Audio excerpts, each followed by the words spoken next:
নমস্কাৰ বন্ধুসকল, মই হীৰেণ। আজি আপোনালোকক এই ভিডিঅ'টোৰ জৰিয়তে এই দুই ৰাশি ব্যক্তিসকলে এই 2025 বৰ্ষৰ ফেব্ৰুৱাৰী মাহটোত কেনেধৰণৰ ফলাফল লাভ কৰিব তাৰে সম্পূৰ্ণ বৰ্ণনা আপোনালোকক এই ভিডিঅ'ত আগবঢ়াইছোঁ।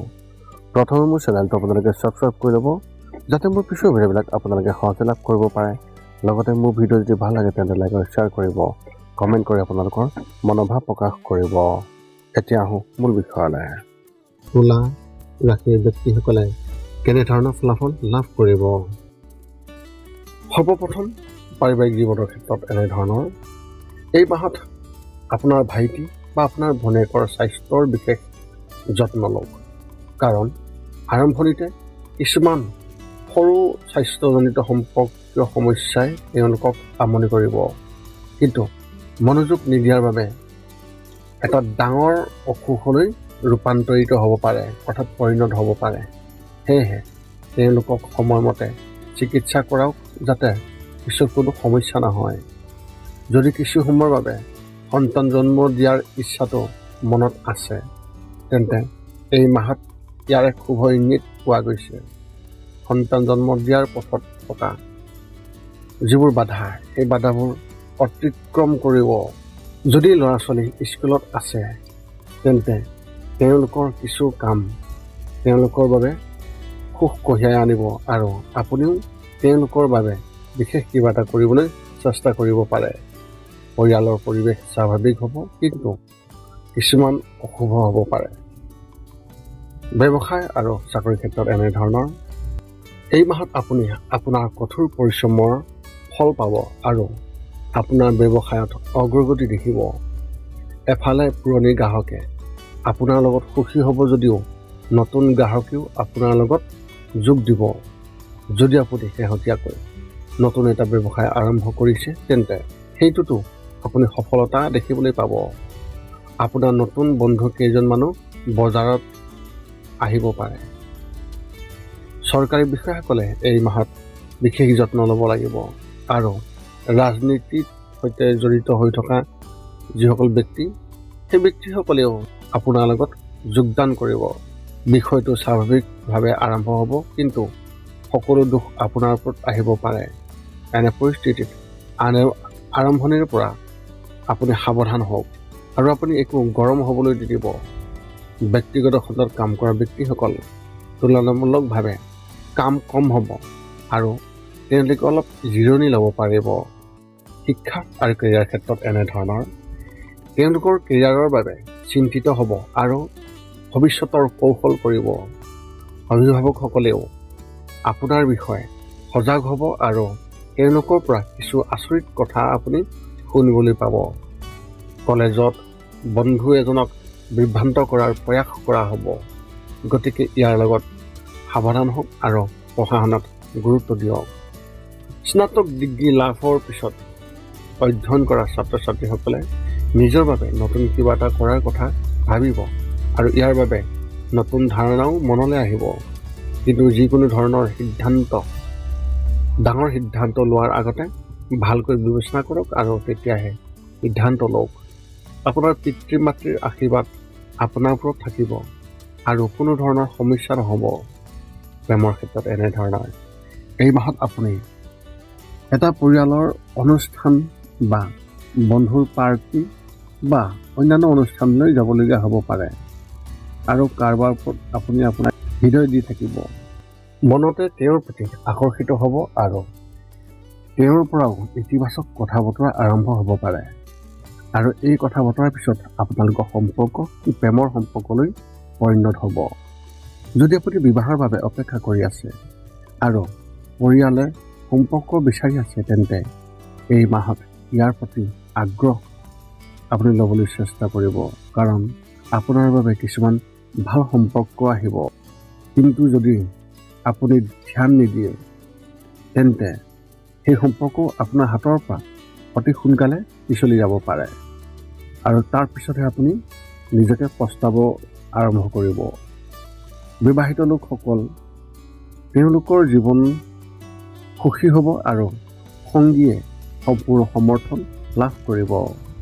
স্বাস্থ্যৰ ক্ষেত্ৰত এনেধৰণৰ যদি মাইগ্ৰেইনৰ সমস্যা হয়, তেন্তে মাহৰ মাজভাগত সাৱধান হওক, কাৰণ এই সমস্যা বৃদ্ধি পাব পাৰে।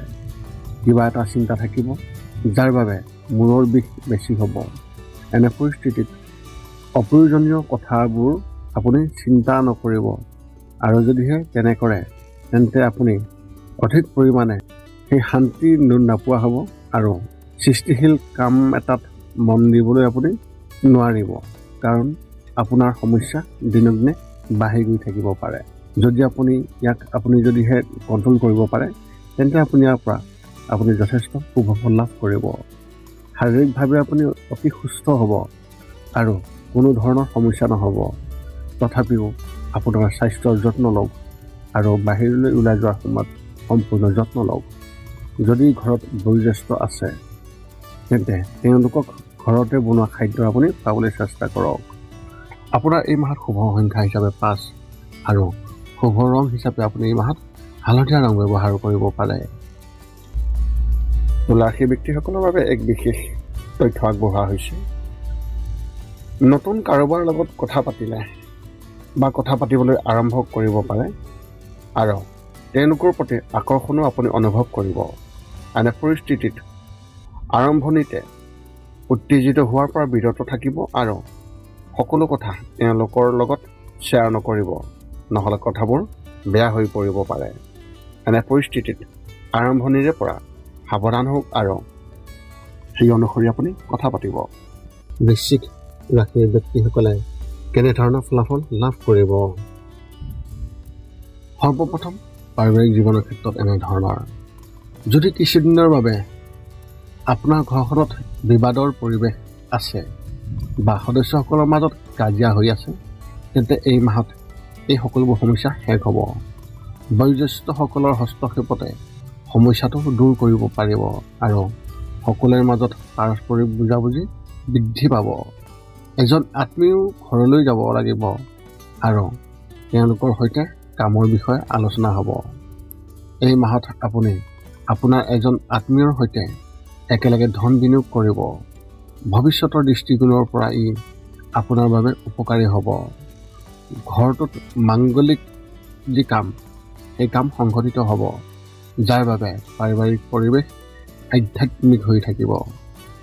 আপোনালোকৰ পৰিয়ালৰ সন্মান চুবুৰী মানুহৰ মাজত আৰু অধিক বৃদ্ধি পাব। ব্যৱসায় আৰু চাকৰিৰ ক্ষেত্ৰত এনেধৰণৰ। এই মাহত ব্যৱসায়ীসকলে খুবেই ভাল ফলাফল লাভ কৰিব আৰু আপুনি ভৱিষ্যতৰ কৌশল প্ৰস্তুত কৰিব। আপোনালোকক অলপ আগত উল্লেখ কৰাৰ মতে আপুনি আপোনাৰ এজন আত্মীয়ৰ সৈতে ধন বিনিয়োগ কৰিব, তেতিয়া আপুনি ইয়াৰ বিষয়ে আশাবাদী হ'ব। বজাৰত ইতিবাচক পৰিৱেশ থাকিব আৰু তাত আপোনাৰ ছাবস্ক্ৰিপশ্যন বৃদ্ধি পাব। যদি আপুনি এটা কাম কৰি আছে তেন্তে এই মাহত আপোনাৰ বিষয়ে ৰাজনীতি থাকিব পাৰে। অফিচৰ কোনো সহকৰ্মীয়ে আপোনাৰ কামত সুখী নহ'ব আৰু তেওঁ আপোনাৰ ক্ষতি কৰিবলৈ চেষ্টা কৰিব পাৰে। এনে পৰিস্থিতিত কাৰোবাৰ কথা ক'বলৈ গ'লে কিবা ভুল কৰাটো এৰাই চলি সকলোৰে লগত একেলগে কাম কৰক। শিক্ষা আৰু কেৰিয়াৰ ক্ষেত্ৰত এনেধৰণৰ। কলেজত পঢ়ি থকা বা কলেজৰ পৰীক্ষাৰ সময়ত ওচৰ চাপি শিক্ষা আৰু কেৰিয়াৰ ক্ষেত্ৰত এনেধৰণৰ। কলেজত পৰীক্ষাৰ সময় ওচৰ চাপি আহিছে আৰু আপুনি ইয়াৰ বাবে প্ৰস্তুতি আৰম্ভ কৰিছে আৰু কৰিব লাগিব। এই মাহত বেছিভাগ সময় অধ্যয়নত খৰচ হ'ব আৰু আপুনি অধ্যাৱসায়ীভাৱে কাম কৰিব। যদিও আপুনি বন্ধুৰ সৈতে ক'ৰবালৈ যোৱাৰ পৰিকল্পনা কৰিব পাৰে, কিন্তু আপুনি ইয়াক বাধা দিব লাগিব। বিদ্যালয়ৰ ছাত্ৰ ছাত্ৰীসকলৰ অধ্যয়নৰ কম আৰু খেলা ধূলাত বেছি সময় খৰচ হ'ব। চৰকাৰী পৰীক্ষাৰ বাবে প্ৰস্তুতি চলোৱা ছাত্ৰ ছাত্ৰীসকলে এই মাহত পঢ়া শুনাত কম গুৰুত্ব দিবলগীয়া হ'ব পাৰে। তেওঁলোকৰ মনোযোগ আন এটা ক্ষেত্ৰত কেন্দ্ৰীভূত হ'ব আৰু তেওঁলোকেও নিজৰ পথৰ পৰা বিচ্যুতি হ'ব পাৰে। এনে পৰিস্থিতিত আপোনাৰ শিক্ষকৰ সৈতে যোগাযোগ ৰাখক আৰু তেওঁলোকৰ পথ প্ৰদৰ্শন কৰি থাকিব। ভৱিষ্যতৰ প্ৰতি সতৰ্ক হ'ব যদিও কোনো সুনিৰ্দিষ্ট সিদ্ধান্ত ল'ব নোৱাৰিব। প্ৰেমৰ ক্ষেত্ৰত এনেধৰণৰ। যদি আপুনি বিবাহিত তেন্তে এই মাহত ইনলাইনৰ ফালৰ পৰা ভাল কিবা এটা দেখা পোৱা যাব। ইনলাইন সকলোৱে আপোনাৰ লগত সুখী যেন দেখা যাব আৰু সম্পূৰ্ণ সমৰ্থন পাব। সংগীৰ সৈতে আপোনাৰ সম্পৰ্ক মিঠা হৈ পৰিব আৰু তেওঁলোকৰ সৈতে বিশেষ কিবা এটা কৰাৰ প্ৰয়াস কৰিব। যদি আপুনি বিবাহৰ বাবে সম্পৰ্ক বিচাৰি আছে তেন্তে এই মাহত বন্ধুৰ পৰা এটা ভাল প্ৰস্তাৱ আহিব পাৰে। বন্ধুসকলৰ যিকোনো এজন ব্যক্তিৰ প্ৰতি আকৰ্ষণৰ ভাৱ হ'ব, কিন্তু তেওঁলোকৰ লগত আগবাঢ়িব নোৱাৰিব। ঘৰৰ এজন সদস্যই আপোনাৰ প্ৰেমৰ সম্পৰ্কৰ বিষয়ে জানিব পাৰে, কিন্তু ভৱিষ্যতৰ দৃষ্টিকোণৰ পৰা ই শুভ হ'ব। স্বাস্থ্যৰ ক্ষেত্ৰত কেনেধৰণৰ? যদি আপুনি কোনো ধৰণৰ দীৰ্ঘমীয়া অসুস্থতাৰ সৈতে যুঁজি আছে তেন্তে এই মাহত সাৱধান হওক আৰু কোনো ধৰণৰ সময় নষ্ট নকৰিব। ঘৰত সকলোৱে স্বাস্থ্যৰ যত্ন লওক। এই মাহত স্বাস্থ্যৰ ক্ষেত্ৰত ইমান ভাল নহয় আৰু কিছুমান অশুভ হ'ব পাৰে। মানসিকভাৱে সুস্থ হৈ থাকিব, কিন্তু মাহৰ মাজভাগত কিবা এটাৰ বাবে চিন্তা হ'ব। এনে পৰিস্থিতিত ইয়াৰ প্ৰতি অধিক মনোযোগ দিয়াৰ পৰিৱৰ্তে আপুনি যদি সমাধান কৰিবলৈ চেষ্টা কৰে তেন্তে আপুনি সঠিক ফলাফল পাব। আত্মবিশ্বাস বৃদ্ধি পাব আৰু মাহৰ শেষত সকলো মংগল হ'ব। আপোনাৰ এই মাহত শুভ সংখ্যা হিচাপে 3 আৰু শুভ ৰং হিচাপে আপুনি এই মাহত নীলা ৰং ব্যৱহাৰ কৰিব পাৰে। বৃশ্চিক ৰাশি ব্যক্তিসকলৰ বাবে এক বিশেষ তথ্য আগবঢ়োৱা হৈছে। এই মাহত মংগল গ্ৰহ আপোনাৰ ৰাশিৰ ওপৰত গধুৰ হৈ পৰিছে আৰু কিবা এটা অশুভ হ'ব পাৰে। আপুনি চিৰি বগাই যাওঁতে বা নামিবলৈ যাওঁতে আপুনি সাৱধান হওক আৰু কোনো গধুৰ বস্তু তুলিব নালাগে, নহ'লে মেৰুদণ্ডৰ সমস্যা হ'ব পাৰে। এতিয়া আপুনি সকলো তথ্য লাভ কৰাৰ পিছত এই 5টা কাম কৰিবলৈ আপুনি যিমান পাৰি চেষ্টা কৰক। সৰ্বপ্ৰথমটো হৈছে আপুনি আপোনাৰ শৰীৰটো সুস্থ কৰি ৰাখিবলৈ দৈনিক যোগাসন কৰক, য'ত মূলতঃ 10 মিনিটৰ বাবে ওমকাৰ মন্ত্ৰ, 10 মিনিটৰ বাবে কপালভাতি আৰু 10 মিনিটৰ বাবে অনুলোম বিলোম। ইয়াৰ লগে লগে আপোনাৰ শাৰীৰিক আৰু মানসিক স্বাস্থ্য একেবাৰে নিখুঁত হৈ থাকিব। 2 নম্বৰটো হৈছে ৰাতি শোৱাৰ আগতে নিস্তব্ধ আৰু নিৰ্জন ঠাইত 10 পৰা 20 মিনিট ধ্যান কৰিব লাগে। ইয়াৰ দ্বাৰা 2টা উপকাৰ পোৱা যায়। এটা হ'ল আপুনি ভাল টোপনি পাব আৰু দ্বিতীয়টো হৈছে পিছদিনা আপুনি সতেজ অনুভৱ কৰিব। ধ্যান কৰি থাকোঁতে মধ্যমীয়া শব্দৰ শান্ত সংগীতো আপুনি শুনিব পাৰে।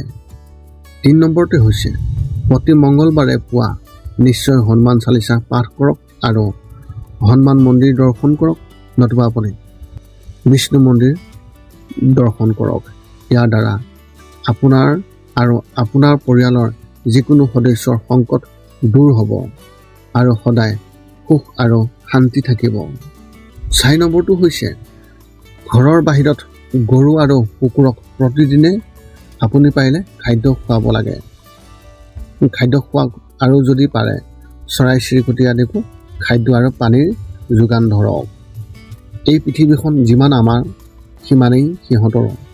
নিতৌ ইহঁতক খুৱাই আমি তেওঁলোকৰ পৰা এক আশীৰ্বাদ লাভ কৰিব পাৰোঁ আৰু আমাৰ ওপৰত থকা গ্ৰহবোৰৰ কুপ্ৰভাৱ দূৰ হ'ব। সদশেষত 5 নম্বৰটো হৈছে আপুনি পাৰিলে মাজে মাজে চৌপাশৰ দুখীয়া ব্যক্তিসকলক আপুনি পাৰিলে সহায় কৰক আৰু ভোকাতুৰ ব্যক্তিসকলক আপুনি পাৰিলে খুৱাবলৈ চেষ্টা কৰক। এই আছিল বৃশ্চিক ৰাশি ব্যক্তিসকলে এই 2025 বৰ্ষৰ ফেব্ৰুৱাৰী মাহটোত লাভ কৰিবলগীয়া সম্পূৰ্ণ ৰাশিফলৰ বৰ্ণন।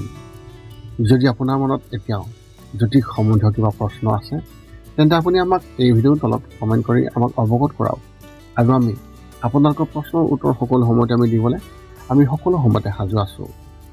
যদি মোৰ ভিডিঅ'টো ভাল লাগিল তেন্তে ছাবস্ক্ৰাইব কৰি দিব চেনেলটো, যাতে পিছত আপোনালোকৰ সুবিধা হয়। ভিডিঅ'টো ভাল লাগিলে লাইক শ্বেয়াৰ কমেণ্ট কৰিব।